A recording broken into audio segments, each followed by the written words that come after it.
Hey guys, this is Mia Kang, and you're listening to the BBYK podcast.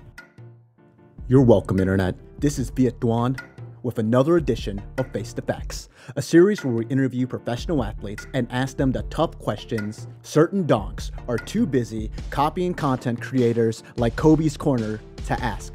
As you guys may have heard, Disney decided to go in a different direction with Aladdin. Must say, I'm a little disappointed, but you know who should be really disappointed? The world. Here at BBYK, we pride ourselves on being transparent, which is why we answer questions that our fans shoot us. We are not afraid of the truth, and like Conor McGregor, we have confidence. Now, some of our listeners ask us, hey bros, why do you guys keep using rap tracks on your show? You bros can't rap. And to that, we say,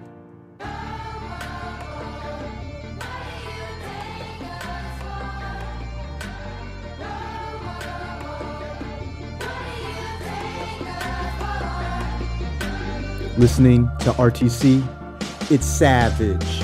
David's pick'ems may be better than the average. As a host, I'm Aria. I go out there and slay. All those other podcast hosts are just a bunch of Walter Frays. Yup. This is Face the Facts, and we ask the hard-hitting questions like, what is your spirit animal? We know our tenaciousness might scare off some people, which is why we respect anyone that comes onto the show to chat with us. Which brings us to this episode's guest, and this was a blast. We are joined by SI model and professional Muay Thai fighter Mia Kang, and we talk about pursuing two careers, kicking ass, and the Ninja Turtles. Enjoy. All right, let's do this. All right, we are joined by SI model and professional fighter Miss Mia Kang. Mia, thanks so much for coming on the show. Hi, thanks for having me. Now, have you ever seen the movie Zoolander? I have, yeah. Well, in the movie, there's this award show scene where Fabio wins a slashie, and he's quite proud that the slashie award labels him as an actor slash model and not the other way around. So, which is it for you? Or is it model slash fighter or fighter slash model? I'm a model slash fighter. That's definitely. Whether it be modeling or fighting, you have yourselves a very packed schedule. What do you like to do to have fun when you have some downtime? To be honest, there isn't much off time. It's like the level of training that's required is virtually a full-time job, plus I have a full-time job. Plus, at the moment, I have just signed with theatrical, like acting talent and agents. So, you know, that requires a lot of like time to be invested in.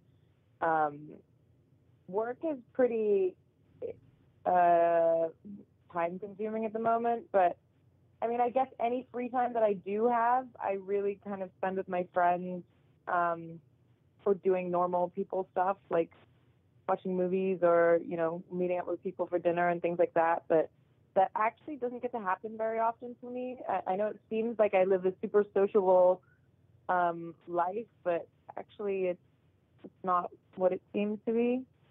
So yeah, I guess I just do stuff that normal people do. Like, you know. Stuff that normal people do, slash being a famous model and a professional fighter. All right, I really want to get into this. I think your story is really fascinating, and some of this is going to be covered in an SI documentary, correct? Yes, correct. So when I decided that I wanted to have a pro fight, I actually went to MJ and Chris Stone at Sports Illustrated, and I told them that I wanted to do it, and they were so supportive. And you know, they said they wanted to film it, and we came up with the idea that they would follow me for the months up to the fight and training in New York, and then come out with me to Thailand and film fight week out in Thailand and film the fight itself. So that was very exciting, and that will be out later this year. Not sure exactly when, but yeah, it's something to look forward to. I'm very happy that I have their support. Yeah, I mean, for you, winning that position, getting into SI, that's pretty exclusive territory. To make an MMA analogy, it's almost like winning a belt. Definitely, and I think that they really appreciate it because it's literally their two worlds coming together. I don't think that there's been a case where a model has gone professional athlete. There's definitely been athletes that have gone model, but maybe not any or very few that have gone the other way around. So they really embraced it, and that was super, super cool. But yeah, I'm very lucky. I think it's an awesome place to be in. Look, I'm model turned fighter. I mean, that writes itself. But I found this really fascinating. You said that your life is proof that you shouldn't judge a book by its cover. Now, I kind of get that, but what does that mean to you personally? I mean, that's something that I live my life on. That I feel like I've dealt with that my whole life, and I've constantly, in every chapter of my life, been trying to break the box that I've been put in, or that people are trying to put me in. All the way from, like, when I grew up as a really overweight kid, and I was really bullied, and I was only judged on my weight, and I felt like I was never gotten to be known for who I was, because I was immediately, I was the fat girl in the class, you know what I mean? From then I went to the polar opposite, and I halved my weight, and I got scouted as a model, and then I was always judged as the model, and I had all those stereotypes that come along with that, and I've never conformed or matched up to any of these stereotypes, and I have an education, and I'm a super nerd, and yeah, and now I'm an athlete, and I think that people really struggle with that. People really struggle with people who are multidimensional, or people fear what they don't know and kind of reject what they don't know. So I even get it now. A lot of people are like, but you can't be both. You can't be a model and an athlete. You have to be one or the other. And I kind of like to prove people wrong, and I think it's a good message to pass on, that you can do and be whatever you want to be. You don't need to fit into certain categories. So, first of all, talk about the ultimate revenge story. I mean, you got the bullied chubby kid grows up to be a model / professional fighter. I mean, you just can't make stuff like that up. And even if you have these haters, I think it's aimed at you. But I think part of it is introspective. Like, if you're able to pursue this one career and another career simultaneously, what am I doing wrong? Could I be doing something like that? It takes courage to pursue something like that, especially with something as dangerous as martial arts.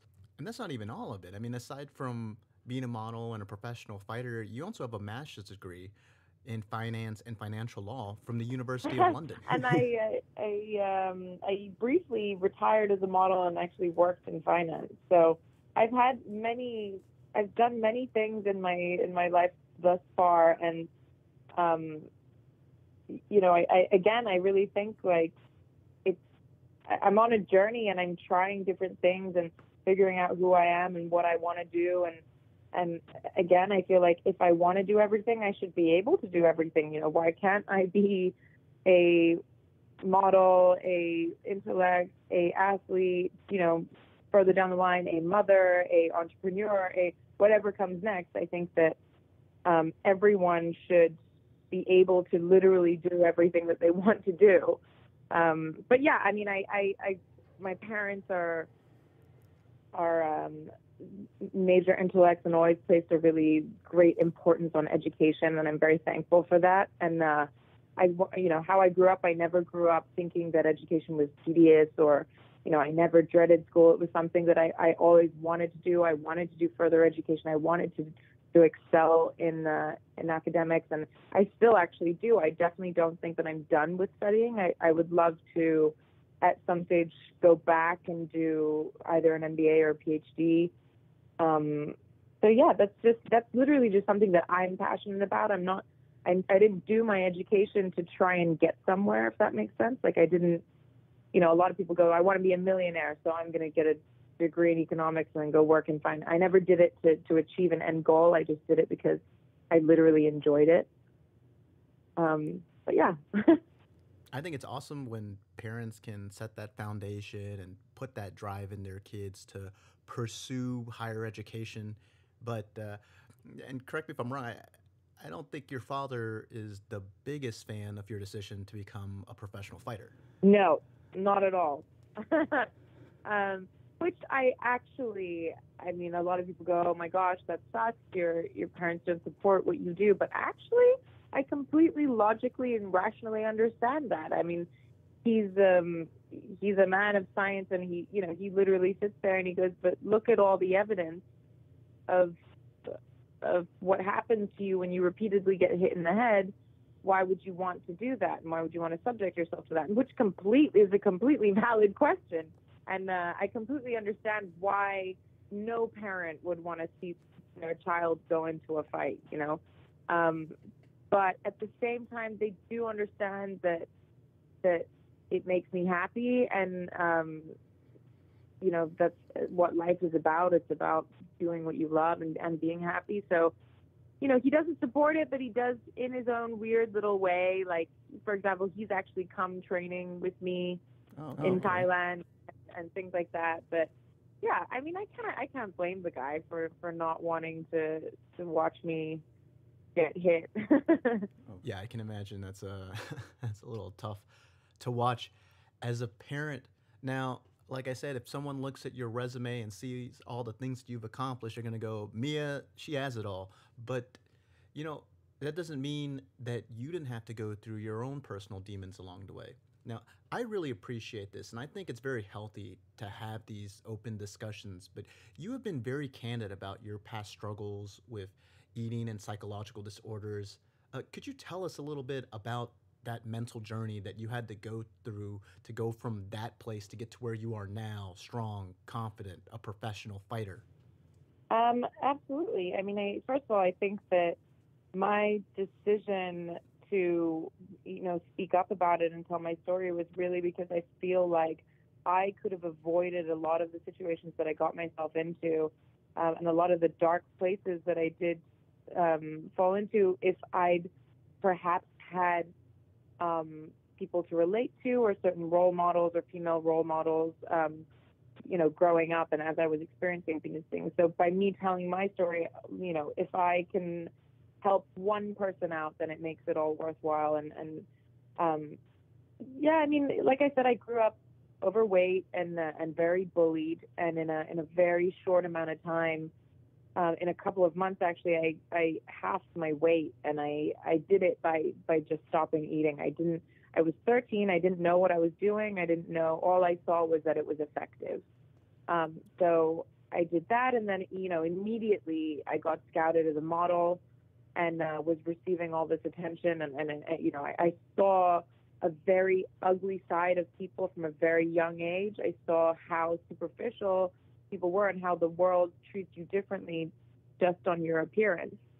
Like the boys in my class that were bullying me every day were then asking me out to prom, and I learned something from a very young age, and for 15 years then, as I proceeded with my career, I dealt with so much, that being judged every day on my appearance and being under such scrutiny and such criticism, and trying to conform to everybody's standard of beauty, and never ever being happy with myself, and just the list of insecurities just built up day by day.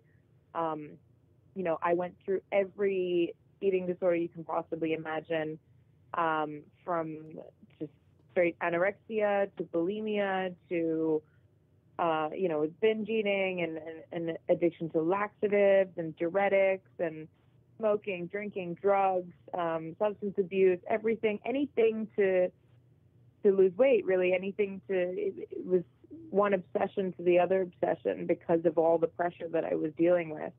And weirdly, in the world that I lived in, it was normal.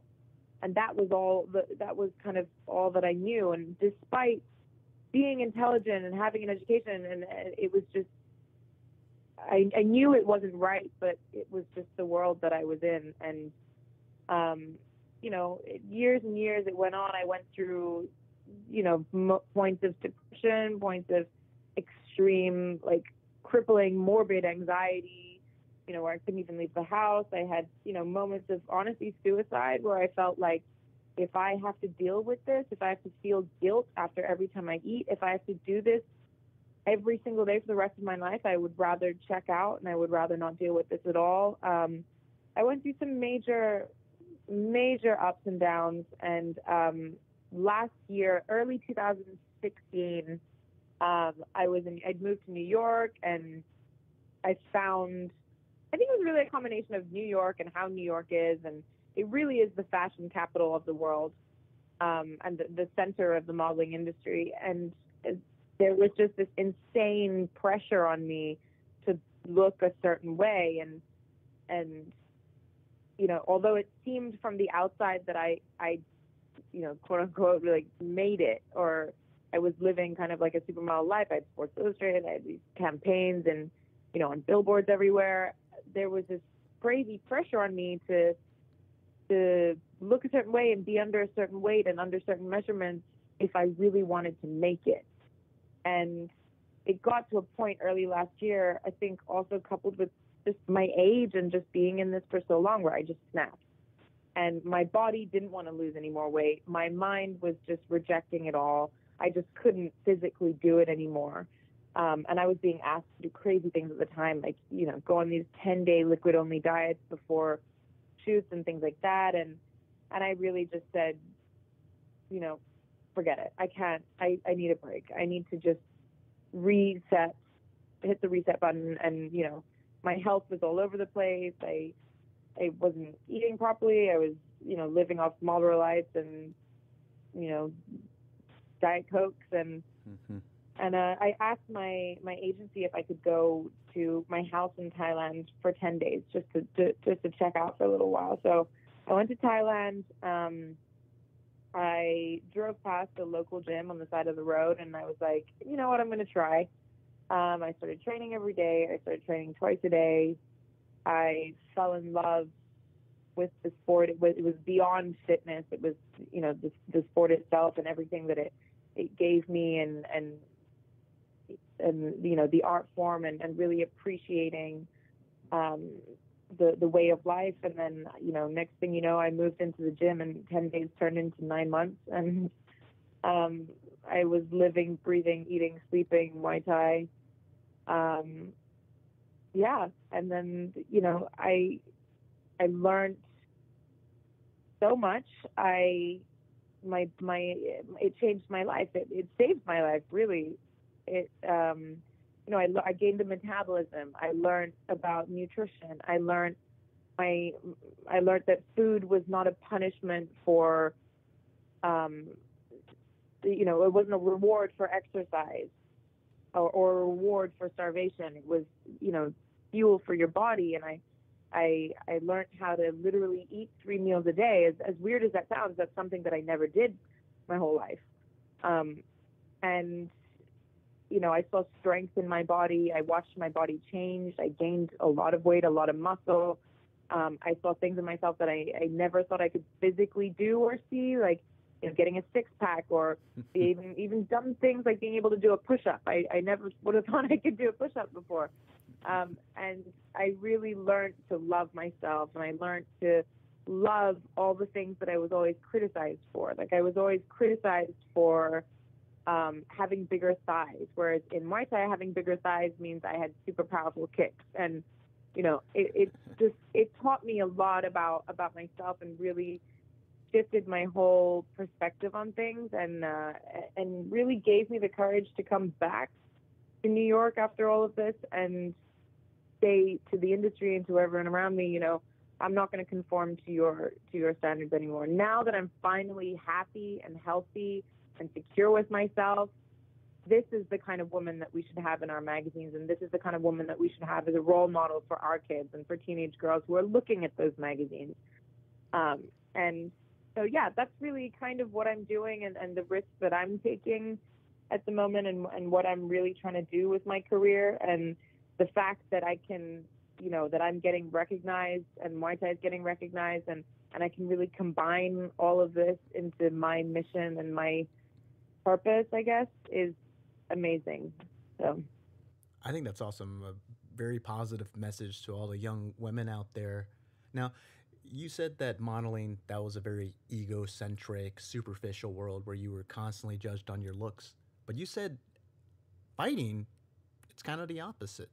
Why is it's that? completely the opposite. Yeah. And it's funny because I still deal with that now. Like, I think being a model, you're put on a pedestal and everybody dances around you, and you live in this world where you're treated like the center of the world, but you're really not. And even when it comes to like everybody treats you so preciously, and you eat and you drink for free, and you're really like glorified as a model, and you're very it's super, I don't really know. Yeah, you're super fragile, and even if you're on set, if you go like, oh, can you stand up, and they'll be like, no, I don't want to. You know what I mean? Like, models are treated a certain way, and they get used to being treated a certain way. And what I found when walking in to a training camp in Thailand, and being literally thrown around a ring, and being swept and punched in the face, and I actually really enjoyed it. It was really humbling and really, it was the opposite of everything that I was used to. And what I love so much about Muay Thai and about martial arts in general, I think, is that you really leave your ego at the door. It's something that, to be able to get knocked down and continue to stand up, and when somebody beats you or somebody is better than you, to be able to shake their hand and learn from them. And you really have to have very little ego involved at all. And I think that that's a beautiful thing, especially coming from a world that's filled with ego. Yeah, that's well put.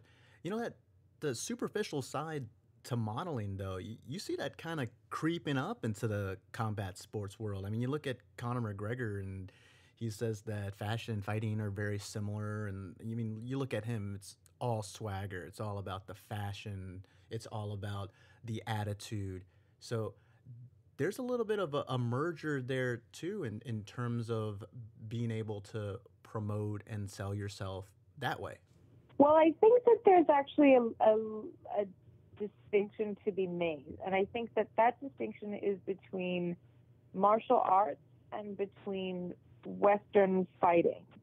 And I think that with Western fighting, with Western boxing, and with MMA, there is the additional element of selling tickets and press conferences and trash talking and the entertainment side of things, where yes, I fully believe that confidence and ego and things like that, and look at Conor McGregor, he's the perfect example of that will get you far. And it's amazing entertainment, it sells tickets, it makes you money, it brings you success.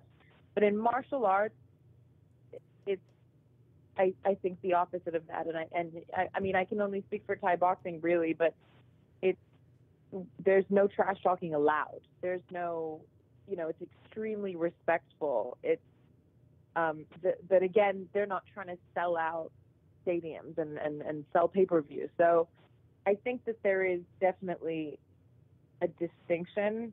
But yeah, absolutely. I really think that it's all a learning experience. And I think that for me anyway, I found it super interesting because it's incredibly humbling, and you have to set your ego aside. And also the beautiful thing is that everyone in martial arts is learning. There is no one person that knows everything. Everybody is learning from each other. We're all on a journey. It's just where kind of on the curve you are, but we're all learning from each other. And I think that in itself is a beautiful thing. And yeah, I mean, it's leaving your ego behind, but having self-confidence. And I think that is also a distinction that's important to make just in life in general, is that there is ego and then there's self-confidence. Every time any fighter or any competitor, really, I think in particular fighting though, every time you get in the ring, you have to have 100% self-confidence. If you have 99, you're probably going to lose that fight. You need to believe in yourself and your abilities 100% through and through. The second, and that is also something about Conor McGregor, is that I truly believe that he believes in himself to another level, to the point where his opponents start believing in him. Whether that means they doubt their self or they just believe in him, it's completely a mental game. And that you can do without ego, I think. I think that's a great point that you made, the distinction between traditional martial arts and promotional prize fighting. I mean, you look at traditional martial arts and you're bowing to your opponent. There's a lot of respect. And then you look at the promos for, look at Floyd and the Conor press conference, and it's very pejorative, and there's a lot of insults thrown back and forth, and in many ways they're being very disrespectful to each other. Yeah, and honestly, that's something that I kind of struggle with, like especially coming from Thailand, where literally even at the highest level of Muay Thai fighting on, like the Max Muay Thai and shows like that on TV, you're not allowed to say anything bad about your opponent. You're not even allowed to make any hand gestures, like no middle fingers, no throat slicing, none of that is even allowed, because it's something that's entirely out of respect. And there's something so beautiful about that in Thai boxing, that you beat the crap into each other and you go all out in the most devastating form of stand-up fighting possible. And when it's all over, you hug each other and it's genuine. You've put yourself through weeks and weeks of this intense training and for this moment, and there's a genuine respect for one another. And I do believe that exists in MMA and in Western fighting as well. But, a lot of it is the entertainment value and yeah, selling tickets and it's about the paycheck. Whereas, I think in martial arts competitions, I don't know if anyone's really doing it for the money or, you know what I mean? It's, yeah. Yeah, I'm sure a lot of it is proving it to yourself, how far you can go as a martial artist. Now, I found this really fascinating, and I love the fact that you brought up how you have to check your ego at the door, but you still have to have that self-confidence. Now, you would think a dangerous profession like fighting would be hazardous to your modeling career, but you insist it's just the opposite, that fighting has given you even more self-confidence to do even better as a model. Yeah, I mean, obviously there's the fact that, yes, I get bruises and black eyes and things like that, which aren't the best for my job. But I'm very lucky that I have a team of agents, managers, and everybody around me, and they're super supportive, because they've watched this journey and they've watched me go from this insecure, anxiety-ridden girl to someone who's confident, and they've watched me kind of grow and watched how Muay Thai was really the main driving factor in this, and everyone is super, super supportive. So in that sense, yes, I think it's a perfect complement to my career. And I love so much that it's all kind of coming together, and it's all, it's a part of my brand and who I am, and that's getting recognized. And,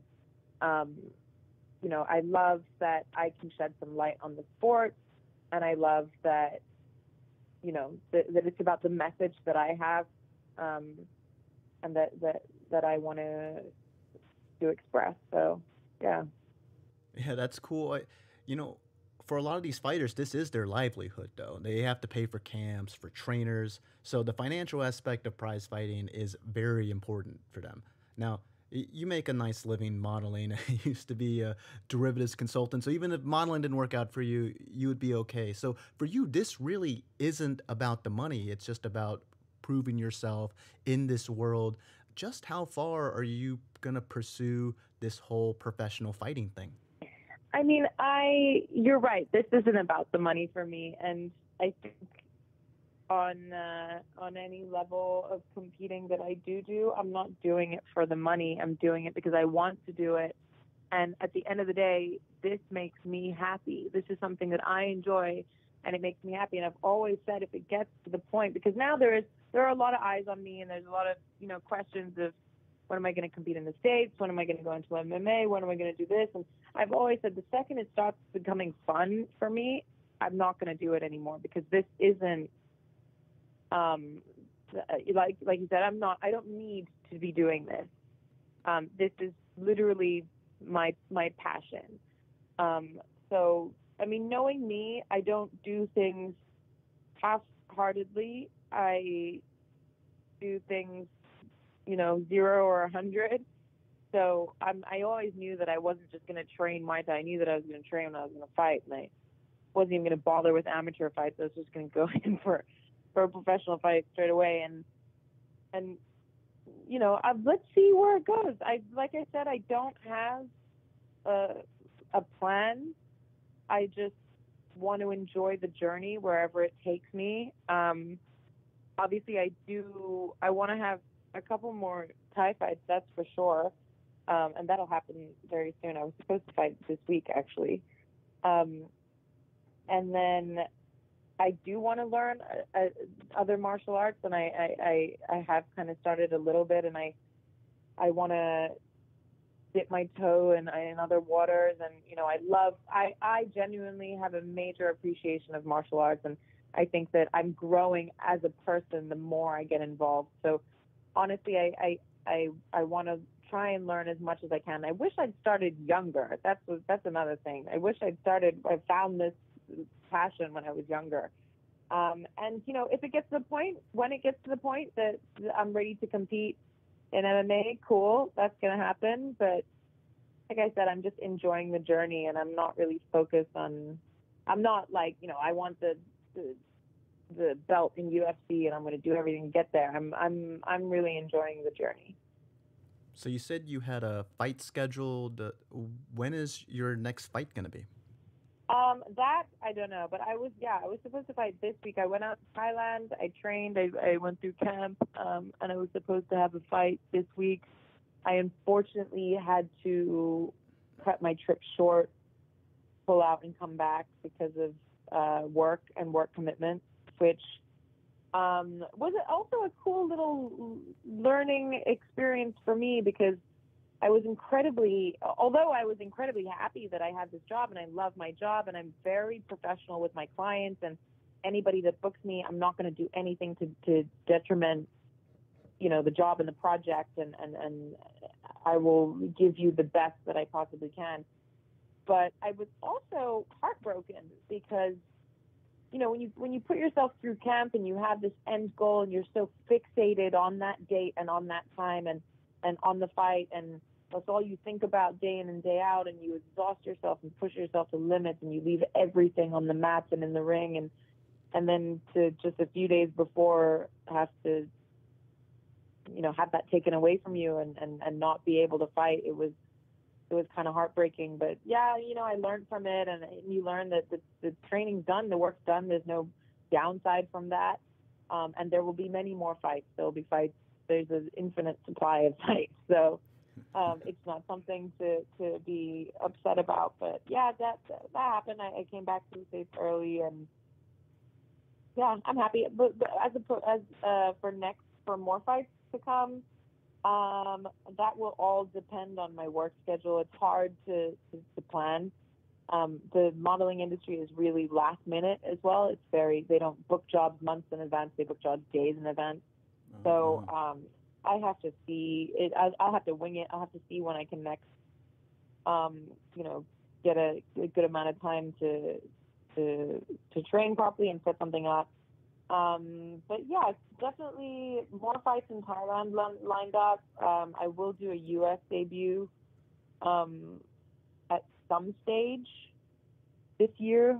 But yeah, again, just seeing what happens, seeing what pops up, speaking with people, taking meetings, different organizations, and what we can do together, and yeah, just exploring. It's a new industry for me, so I'm really new in the fight world, so I'm seeing what's up. If you don't mind me asking, what project was it that brought you stateside? Oh, I can't say yet, but it was a campaign. You'll see it shortly. Fair enough. That's kind of strange to me though that they give you such short notice. You'd think that they have a lot of time. You'd think that, you know, there's 2 seasons. There's spring, summer, there's fall, winter. So it's kind of twice a year. And then you'd think that you have loads of time to plan. But I don't know why it is. It's a super last minute industry. It always has been. It's just, you get booked a couple days before, especially in New York. It's a little bit more organized elsewhere in the world, but definitely in New York, it's really you get confirmed a couple of days before a shoot or a project. So it is how it is. I'm kind of used to it at this point. It takes a lot of organization on my part to try and do both things, you know, to try when you're committing to training and things like that. And you know, for example, I can't train the same time every day. Like a lot of people, you know, they have their morning training session, their afternoon training session. I can't do that because my schedule is different every day. I have no idea what I'm doing the next day. So the organization is kind of exhausting. But like I said, I have an awesome team around me who are fully accommodating and who work together. Like my trainers here, they know how I operate and accommodate. So, yeah.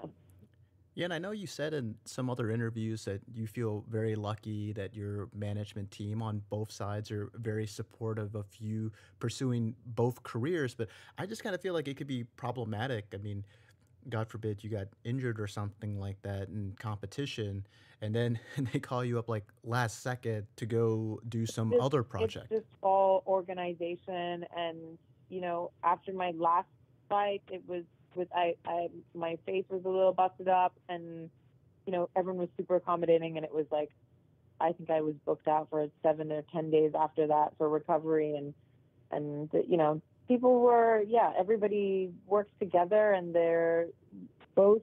The thing is, it's my career is now that there are these 3 aspects to it, and it's not that there's focus in one area, that there's focus on all areas, and kind of as each area grows and succeeds, the others do too. So I have like the fighting world, the modeling world, and the acting world, and as it's kind of all coming together, and everyone's helping each other. So all sides, all agents, all managers are super supportive and work with each other. And I'm in a really unique position that I think not many people have been in, and we're figuring it out as we go along. And yeah, I mean, I'm happy. It seems to be kind of working. So.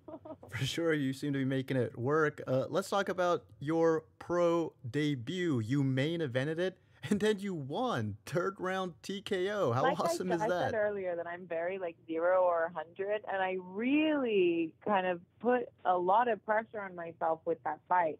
And I don't think I realized until it was fight day. Like I first of all, decided not to do any amateur fights to go straight into a pro fight. Second of all, I decided to have it filmed by Sports Illustrated. And there's a camera crew following me everywhere 24 hours a day. And, you know, that's, and then third of all, I was the main event on my first fight in the stadium. So it's not, you know, it was a lot of pressure to deal with. And I think I didn't realize I'm used to it. I'm used to being in front of cameras. I'm used to this whole aspect of it. And, you know, I was confident in my abilities. I think not until I walked into the stadium that I was like, oh, wow, those people are here to see me. And, you know, it kind of all hit me then. But, I mean, it worked out well. It's like, yeah. That was a fun situation. Got the W. Now, have you had a chance to go back and look at your performance? I have, yeah, and honestly, I hate doing it. I hate watching. It's weird. So that moment when they lifted up my arm and I won, and everyone's like, that must have been the best feeling in the world, and it really wasn't. And I was filled with nothing but disappointment and like almost embarrassment. I feel like I'd let people down. I'd let my trainer down. I felt like I had performed nothing to my ability. Really? Even with the victory. Yeah, I mean, for me, it was yeah, it's cool. I won. That's cool. But just my performance, I just don't think that I performed anything even close to my ability. And, you know, when you work with a trainer every single day for like 5 hours a day for a long time, like I'm super confident in my abilities. But, you know, it's your first fight. And every fighter and every trainer will tell you in your first fight, you don't know what you're doing. You can't even control it's so emotional and there's so much adrenaline. You're lucky if you remember the fight. So obviously it was that. It was just me. A lot of it was just round one was definitely just reacting and shock and reacting to somebody coming at you and hitting you with that much aggression. So yeah, when I came out of the ring, I was saying, they took out my gum shield, and the first thing I said was, I want to do it again. And, you know, they were like, okay, calm down. And I was like, no, I mean, I want a rematch. And they were like, you can't rematch. You won. Like, that's not how it works. And it was because I felt like I hadn't performed to my ability. So I'm really, really antsy to fight again. And I think that's why I wanted to fight this weekend, you know, pretty soon after my last fight. But I honestly just want to bang out another 4 or 5 fights and kind of get used to that level of adrenaline and get to a stage where I can fight on a little bit more of a clear head and really get to demonstrate my own ability. And I have heard from the highest of level of fighters that you never get there. I mean, I've heard from people that they say, you know, even at world title fights, they look back and they think that they never performed to their ability. So maybe that's a good thing. That's what keeps fighters hungry and keeps you, you know, antsy for the next fight. But yeah, I'm super excited for the next couple of fights. I think even the next one is going to be a lot different, and I'm really excited to fight without cameras and that on me as well. I want to experience that. I think it will take the pressure off tenfold. And yeah, I just want some practice, and I just want to do my thing. I just want to get in a ring, and I think I believe in my ability, and I just want to go take some of that, really. Yeah, and to give our listeners some perspective, it's not like they're setting you up with tin cans. I mean, these are other legitimate professional Muay Thai fighters. Yeah, so the first girl that I fought, I think I was her 6th or 7th, I think 6th fight. So she'd had 5 or 6 fights before me. She was a lot more experienced than me. And yeah, a lot of it is experience. And it's funny because as fans of fighting and MMA, you never really get to hear this side of it. You only get to hear the super professionals talk about their fights. You don't hear what it was like coming up in the 1st, 2nd, 5th, 10th fight. You always, you're dealing with you're interviewing the people who are already established and successful. So it's really interesting. And honestly, it's something that I really want to share with people and stuff, because I think that it's a good learning experience. And, I learned so much about myself and again, about confidence and about, that hunger to want to be better and the humility of it and dealing with the ego and all this stuff and getting hit in the face. And, and there was a lot of speculation of how I was going to react to getting hit in the face, which was very interesting, to be honest, because yes, I train hard and I spar every day, and I spar without headgear. I've actually never sparred with headgear on. And I thought I was very used to being hit in the face, but really when you get in the ring and you have somebody coming at you with that level of aggression where the only thing on their to-do list that day is to take your head off, it was a shock to me. And, you know, and then getting caught with an elbow and getting, you know, I was like slightly tiny cut, and a black eye. That was an experience and a major emotional journey that I went on. Even in the ring, it made me so angry that I got caught. And, you know, and then again, dealing with that respect, and then afterwards to go from that level of aggression where, you know, I literally knocked her out, and then to have to switch it off and to hug and to, you know, to go back to the respect and the humility of it all. It was just such an amazing learning experience. And I definitely left the ring a different person than I did when I walked in. And I think that it's awesome for people to know that side of things. And again, especially in a world where we're so caught up in the entertainment value of fighting, that it's kind of nice to see the when it's all stripped down. You know what I mean? Yeah, for sure. I think it's a very interesting perspective. Now, to jump off of that, you know, mixed martial arts as a sport is still relatively new. Women's mixed martial arts is very new. It grew in large part because of the rise of Ronda Rousey. Now, there has been some criticism with how some of the big promotional organizations like the UFC or Bellator, how they promote women versus men. The argument being that while looks don't really play a factor for how we promote the men in the sport, for women, looks are still very much a big factor in how they're marketed. Listen, I mean, yes, it's a fair criticism. However, it's what sells, and you can't blame them for that. So it's the people. I have the same issue. Okay, this is a weird. I have very strong opinions about this, but this is kind of an example. On Instagram, if I post a photo of me reading a book and it's me going, you know, look at this book is amazing, blah, blah, blah, it will probably get 5 likes. If I put a photo of me in a bikini, it'll get 5,000 likes.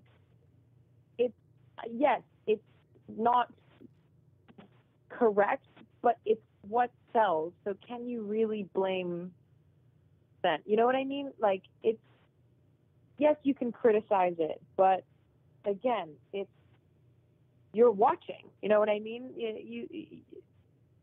I don't think that I don't think that they're wrong for doing that, at all, really.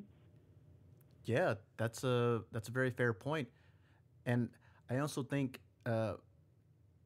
with the new age of fighters as they get into the sport, they're starting to realize the power of social media and having to brand yourself and sell yourself. And I think that that's its own skill set. I mean, you look at somebody like a Conor McGregor. Absolutely, and it's a business, and it's definitely a skill, and it's like you said, you know, it can entirely be created, and it is very artificial, and you know, with social media and everything like that, yeah, I mean, honestly, I think what Conor has done is genius. I think it's never been done before on that level. I think that regardless of what people think about his fighting and whether people like him or hate him, nobody can deny that what the guy's created is unbelievable. It's a marketing monster. It is really unbelievable. And, you know, I think that a lot of fighters could take something from that. And I think that it's building yourself as a brand. And now that we do have our own tools like social media, I don't think that it's entirely fair to rely on an organization like UFC or Bellator saying, hi, develop me, throw money into me. You know, people have to kind of take it on themselves to build their own brand, I think. But yeah, it's a weird one. It's an interesting one. Because unfortunately, it's not all based on your skill as a fighter. It's not. Like, let's be realistic. You might be the best fighter in the world, but you might not get a contract with one of these organizations because you can't sell tickets. Mm-hmm, mm-hmm. So I think a great example of that is Demetrius Mighty Mouse Johnson, who is arguably one of the best mixed martial artists on the planet, but he has a hard time selling pay-per-views, and that's something that's just built into the sport now. You have to be able to sell yourself and get out there, get on social media, engage with the fans. There's somebody right 2 steps behind you who can take your place, and that's something that I've learned in the modeling world. It's something of the entertainment industry, because yes, we want to say that fighting is the sports industry. It is also the entertainment industry. It's more of the entertainment industry than it is in the athletic industry. There is somebody waiting to take your place who's 2 steps behind you. So you need to secure your position. You know what I mean? And I actually dealt with. It was a weird one, but like I tweeted once. I had a moment in Thailand. I was in a stadium and I was watching a bunch of super high level Muay Thai fights, and honestly, the skill on some of these guys, and they're so young, and like in Thailand, they retire at age 20, 21. And watching these kids, and I was like, oh, it's striking that I've never seen a level that I've never seen before. And I tweeted, it's kind of heartbreaking that there's this insane level of fighters, but they'll never get to somewhere like the UFC or on television and be able to fight like that, because they just won't sell. They don't have, and people were responding to me saying, you don't know what you're talking about. What we see on TV are the best fighters in the world. And I think that's completely not true. I think that it's a business, and it's about what you can sell and how you can sell yourself, and it's marketing, and it's the entertainment industry. So yeah, I'm pretty sure those people that were arguing with you are misinformed. I'm pretty sure CM Punk had a contract with the UFC. Yeah, so it's All right. We're gonna face the facts a little bit. I'm gonna have to start asking you some hard-hitting questions. First up, do you watch Game of Thrones? I do, but I haven't seen the new ones, so no spoilers. All right. What character do you most relate to? Ooh, Khaleesi. Of course. Yeah. Well, maybe that's just awesome. what I wish I would, but I think she's so badass. Oh yeah, definitely. With the dragons. All right. What is your favorite cartoon? Teenage Mutant Ninja Turtles. Oh, dude, you are so awesome. Who's your favorite turtle? Leonardo. I actually have a life-size Leonardo in my living room. I'm looking at it right now. Oh, that's my favorite Ninja Turtle too. Like besties now or something. All right. If you could have any superpower from any comic book hero, what superpower would you pick? If I could have a superpower, I would choose time travel. Interesting. Why is that? Because you could control everything with time travel. You could alter things. You could change history. You could create your own destiny. You could live forever. The possibilities are endless. Yeah. Well, if you had it, what would be the first thing you would do with your superpower? I'd probably go investigate some stuff. I'd go back and see Hitler and you know what I mean? I'd just go see. I don't know. I think I'd explore a little bit. That's what I would do. Okay. Is cereal soup? Wow. What kind of psycho thinks that cereal is soup? There are some people that think that. I agree with you. I don't think it's soup. You eat cereal. You don't. Oh, well, I guess you eat soup. Oh, I love questions. These are some amazing questions. Yes, only the hardest hitting questions. All right, let's say you and your friends, you go out to a karaoke bar, you're up. What is your song? Oh,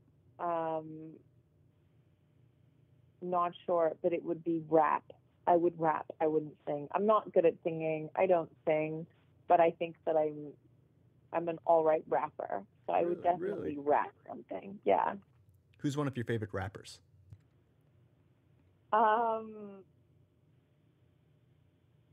Why in the world have I had a mind blank? One of my favorite rappers. Okay, let me think about my top 5. Okay, Jay-Z. There we go. Kendrick Lamar. Oh yeah, Kendrick Lamar. He's awesome. Yeah. Do you believe in aliens? I believe in yes, in the sense of I do believe in other life forms. Okay. Whether there are these slimy dudes with big eyes walking around, probably not. But I do believe in other life forms. All right, fair enough. What are some fun and interesting alternatives to war that countries could implement to settle their differences? Oh, imagine if it was like the Olympics, like, you know what I mean? Like you could just or fight, or like one country picks one person to go and fight one person from another country, and that's how like disputes were solved. Wouldn't that be really fun? Yeah, it's kind of Game of Thrones-ish, like a trial by combat. Would it be to the death? Yeah, but just one person. That would be so awesome. All right. Who is your favorite celebrity? I would say I have a favorite. I hate favorite questions because I never have one favorite anything. It always depends on what mood I'm in. Okay. But I have a lot of favorite celebrities that I enjoy or look up to. I mean, I think it's just depends, I guess. Like I love, and it's such a variation. Like I love like Oprah, and then I also love like Conor McGregor. I think he's so entertaining. Like I love reading or like hearing what he said next. You know, it's like what has come out of this guy's mouth. I think it's just so entertaining. But then I also love crap like this whole Rob Kardashian Black China thing that happened on Instagram. I thought that was amazing. I loved that. That was like high quality entertainment for me. I don't know, a bunch of stuff. But I'm actually not very. I don't really follow celebrity like gossip and tabloids and news and things like that. I actually really stay out of it. Which is interesting because sometimes I'll meet people or meet celebrities and I have no idea about what they do and what they've done and what the gossip is, or if they're married, or like I have no idea about anything. All right. What do you consider your greatest accomplishment? My education, definitely. All right. If you could hang out with any fictional character, who would it be? It could be from a book, a movie. Ooh. Oh, that's such a difficult question. Fictional. Oh, okay. I was going to say like Pablo Escobar, but that's not fictional. Wow. Yeah, but Pablo Escobar. That's an interesting choice. Why would you want to hang out with Pablo? Because I don't know. I think it's a phenomenal story, and I think it takes a really extraordinary human being to do what he did. Whether although good or bad, you know what I mean. Just to do the things he did, I think it's pretty extraordinary. I love like biographies and stuff, and I love like hearing the stories of extraordinary people. That's such a great question. I was going to give a really cheeky answer and say God, but I don't want to offend anyone. I don't know. I really don't know. Who would you pick? What is this? We're turning the interview around. How about Leonardo? Oh, I see. I did think of that too, and then I was like, I don't know if that, like, if we had dinner, I don't think it would, like, it would be cool, but then I think after like an hour, you'd be like, you're just a dude. You know what I mean? Yeah, you're probably right. He might be lame. Probably should have like called Michelangelo or something. I'm gonna think about that for the rest of the day. I'm gonna send you like a text message at like 5 p.m. today and be like, I figured it out. Yeah, that'd be perfectly fine. All right, we're gonna get a little philosophical with this one. But if you could get the absolute truth to one question, what question would you ask? Oh. I mean, I guess it would be something along the lines of, why are we here? Okay. Like, why? Yeah. I have a degree in philosophy, so I used to do thought experiments like this a lot, and often in philosophy seminars and in discussions and or writing papers halfway through, I would get really frustrated and think, why the hell are we even discussing this? Is because it doesn't mean anything, like we're never going to know the answers, so what the hell are we doing? But I guess if I could get the answer to something, it would be something like, what's the purpose of our existence? Yeah, that's a good one. I think I may have gone too deep with that one. Yeah. All right. Changing gears, what is something that you have an irrational fear of? Butterflies. Butterflies? Yeah, like What? kind of extreme. It's kind of an extreme fear. Like it's kind of out of control. Like I think that they're hideous. I think that they're scary as shit. And like I'm a really cool person. Like you don't see me freak out very much. Like I'm not afraid of many things. I'm like quite a tough chick. If a butterfly is near me, I will run so fast. Like they're not cool. They're really not cool. Yeah, but I mean, what can a butterfly even do to you? Like, I don't know. See, this one dude, one time, he told me that they could. Wait, okay, so this is where the phobia came from. When I was like 11, I was in the Caribbean, and there was this old Rastafari. He had like dreadlocks down to his ankles, and he was smoking a joint. And he was like, I was walking by, and he was like, you have to be careful of the butterflies. And I was like, what? And he was like, yeah, you need to be careful. And there are these yellow and black butterflies, and they drop targets. They drop these little like pellet things, these little targets, and they itch, and you can get like a rash, and and he was just like, you just need to be careful of them. And I was like, what? That changed my whole life. I was like, what the hell? Now I'm just afraid.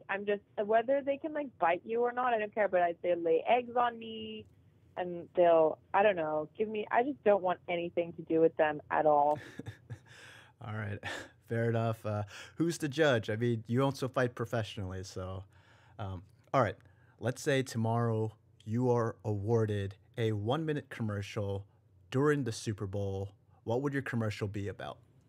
Oh, wait, do you mean in like a product that I would have to have something to sell? I mean, sure, it could be anything. Or, I mean, some people, they do it to plug like a charity or something like that. Anything you want. I mean, it could just be a minute of you dancing. Anything.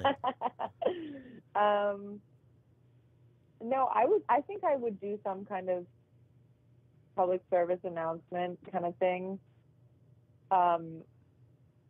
I would definitely do something about like a healthy body image, and I would do some kind of like female empowerment video. That's for sure. Yeah, I definitely would. Awesome. All right. What % chance do you give Conor to beat Floyd August 26th? 100%. Wow. Yeah. I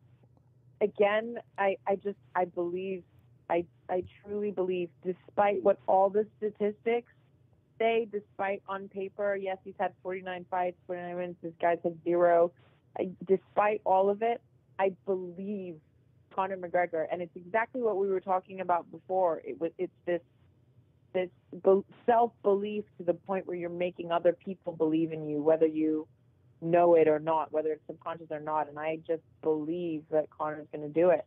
And I think that, I mean, like I've never, I mean, like I don't personally know him like that, but from everybody that I do know, from everything that I've heard, this guy, he's not like everyone else. And I think that when he takes something on, he masters it. And I think truly think that he's got it. I really do. And I think that I actually weirdly believe in the Mystic Max as well. I think it's real. Yeah, there's something really powerful and almost intoxicating about that man's self-belief. You could listen to anybody, all the people that are boxing experts tell him all day, you have no chance, you are not going to win. That guy does not believe that for a second. He thinks he's going to go in there and he's going to knock out Floyd. I honestly think that he thrives in situations where he's doubted and he's the underdog, and I think that he puts himself in situations like that because he knows he thrives in that environment.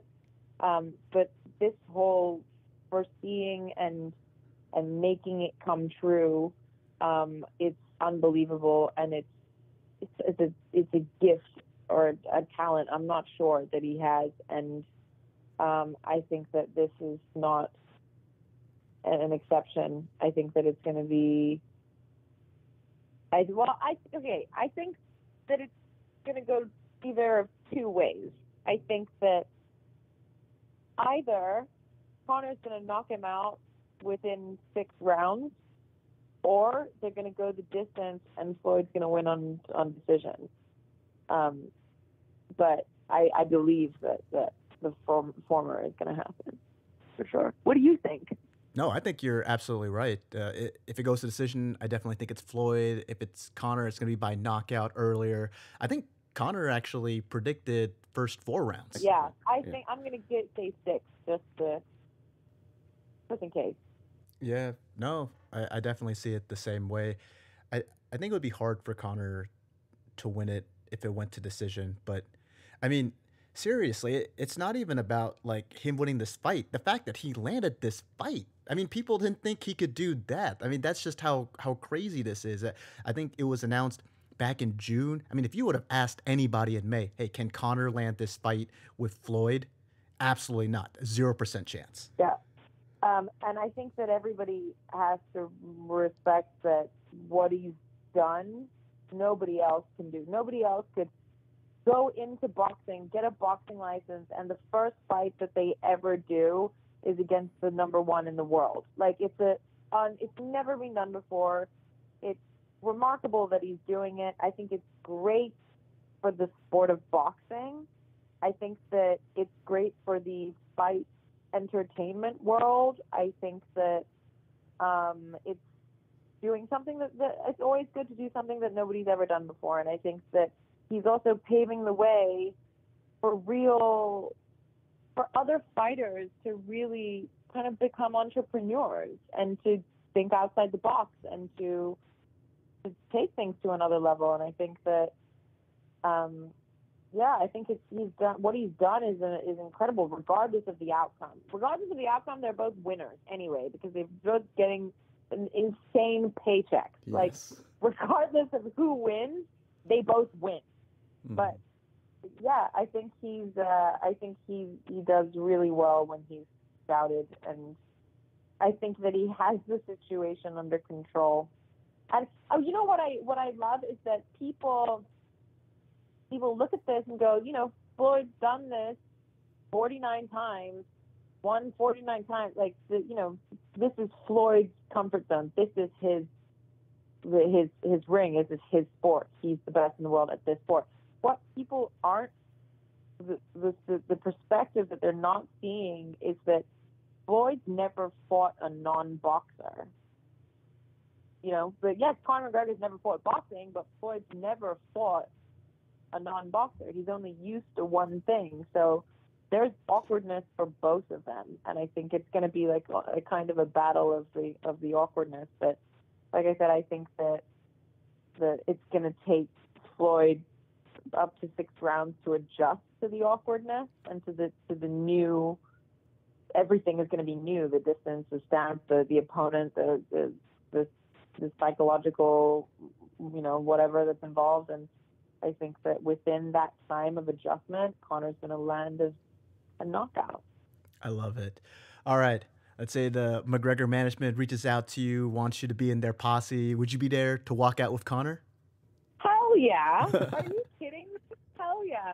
It's actually cool because I went to MSC and I watched Michael Conlon on St. Patrick's Day when Conor was there to walk him out, and that was pretty unbelievable. So hell yeah! I don't know why in the world that would ever happen. That would never happen. You're just getting my hopes up for no reason. But yeah, I would absolutely. No, it's all about planting that seed. You gotta throw it out there. You'll We're see. doing the Conor McGregor here. We're planting the seeds and we're seeing the outcome, and then we're making it happen. Yeah, definitely. You gotta visualize it. All right. We're going to wrap things up. This has been so much fun. Mia, truly, you are one of the biggest rising stars in both industries, in the modeling industry, in the combat sports industry. I know that your fans here in America cannot wait for your debut stateside. You are a pioneer, and even more importantly, I think you are a great role model to young women everywhere. We wish you all the best in life and in fighting. And I want to thank you again for coming on the show and chatting with me. Oh, thank you so much. I really appreciate it. And I've had the best time. I'm actually kind of secretly sad that it's over. But, if you ever, always keep in touch with me. And yeah, if you ever need anything or whatever, then yeah, keep in touch. We want to thank Mia Kang once again for coming on the show and chatting with us. It was so much fun. And we wish her all the best, though I'm sure she is going to be just fine, be it modeling, professional fighting, or shoot, even if she decides to go back and become a derivatives consultant, you know what, she'll crush it there too. Have your ears finally recovered from the last rattling the cage? Awesome, because Matt is going to hook you up with another one coming up here soon. Look, he's got a warning for you guys. The last one was Buddy Cop. This next one is Tarantino. He's going to continue to bring the fire. For all of you DFS players out there, David's got you hooked up with the best DFS advice on the internet. And this is his guarantee to everyone. If you read his advice and you lose money, you read poorly.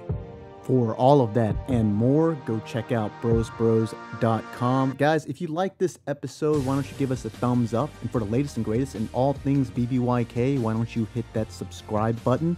I love to hear from you guys, so if you got something to say, why don't you sound off in the comments section below, or you can tweet them at me at FaceTheFacts22. And until next time, we are the Bros. You know.